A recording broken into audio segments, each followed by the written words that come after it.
रङ्गेलीमा रहेको आदर्श माध्यमिक विद्यालयका प्रधानाध्यापक विश्वर सिंह मेवाङ अत्यन्त आदर्शका कुरा गर्ने र सामाजिक सञ्जालमा तिखा बहस छेड्ने, सुशासनको कुरा गर्ने, सरकारलाई विभिन्न प्रकारका टिका टिप्पणी गर्ने, खिसीटिउरी गर्ने लगायतका काम गर्नुहुन्छ उहाँ।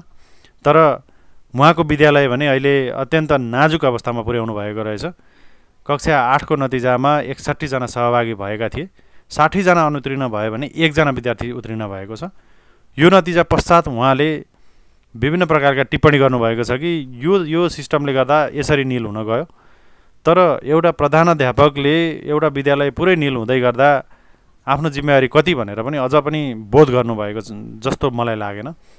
सामाजिक सञ्जालका भित्ता रङ्ग्याउनु, खोक्रो आदर्श बाँड्नु, जनतालाई चाहिँ भ्रम पार्नु फरक विषय हो, तर यथार्थ फिल्डमा उत्रिएर दलदल सफा गर्नु अर्को विषय हो।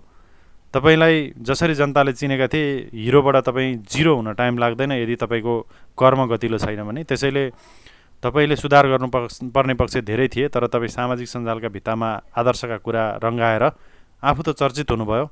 अब ती अभिभावकलाई के भनेर